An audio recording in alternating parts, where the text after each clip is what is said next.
नमस्कार मु doctor Manorama Mahanti IMD Bhubaneswar पूरा ओडिशा राज्य रिव्यू करुच्ची जदि देखा गत 24 घंटार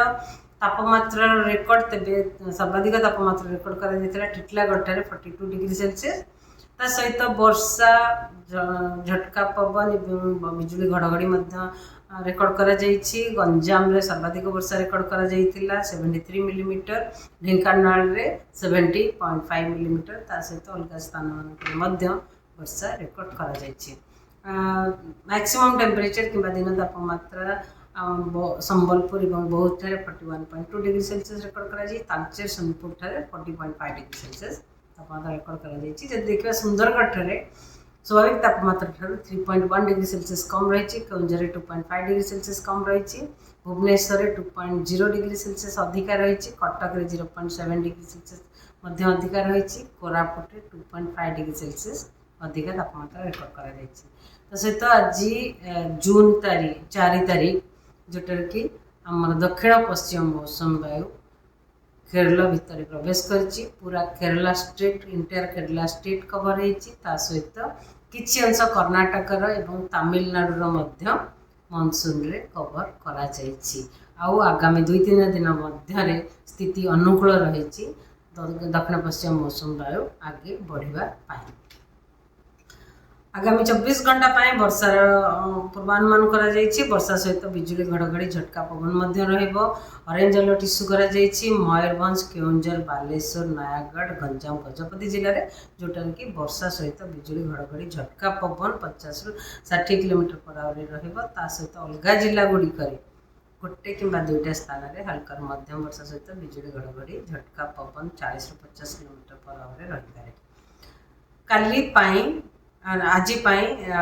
गुड़गुड़ी उपकूलवर्ती अंचल जिला गुड़िक गुड़गुड़ी लगी रहित आम अभ्यंतरण ओडिशा जिला गुड़िक गुड़गुड़ी रमीक अनुगुल बौद्ध ढेंकानाल सोनपुर संबलपुर बरगढ़ बलांगीर एवं कलाहांडी जिले में काली वर्षार संभावना रही ऑरेंज अलर्ट जारी करा केउंझर मयूरभंज जोटार कि वर्षा सहित बिजुली घड़घड़ी झटका पवन 50-60 किलोमीटर पर आवर रही संभावना रही अलग जिला गुड़िक वर्षा सहित बिजुली घड़घड़ी झटका पवन 40-50 किलोमीटर काम स्थान में कि गोटे कि 2टा स्थान में संभावना रही जिला गुड़िक गंजाम गजपति कंधमाल रायगढ़ कलाहांडी नवरंगपुर कोरापुट मालकानगिरी सुंदरगढ़ झारसुगुड़ा और संबलपुर जिला अलग जिला गुड़िक काम स्थान में वर्षा हो पाए सहित गुड़गुड़ीर वार्निंग जारी गुड़गुड़ी आम उपकूलवर्ती अंचल जिला गुड़िक सहित अनुगुल ढेंकानाल बौद्ध संबलपुर सोनपुर बरगढ़ बलांगीर कलाहांडी जिले में गुड़गुड़ी रही 6 तारीख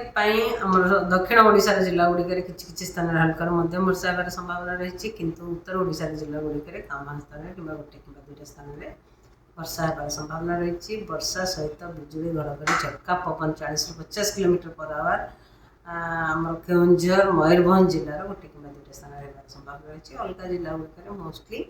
आम स्थान में कि गोटे कि 2टा स्थान में वर्षा सहित बिजुली घड़घड़ी झटका पवन 30-40 किलोमीटर पर आवर संभावना अच्छी 6 तारीख आम उपकूलवर्ती अंचल जिला गुड़िक गुड़गुड़ी लगी रही 7 तारीख में पागर स्थिति मोस्टली सामान रह तारीख पर गुड़गुड़ी उपकूलवर्ती अंचल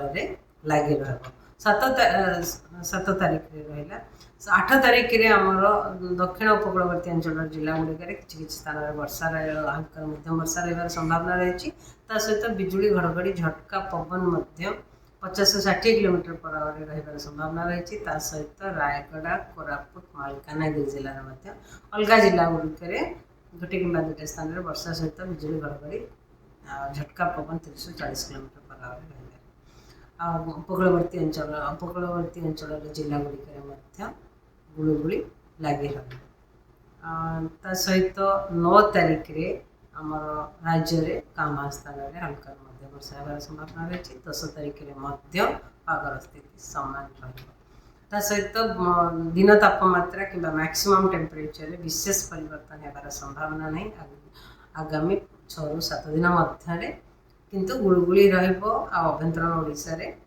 तापमात्रा 40 डिग्री सेल्सियस रु अधिका किसी स्थान रही संभावना रही से लोक मान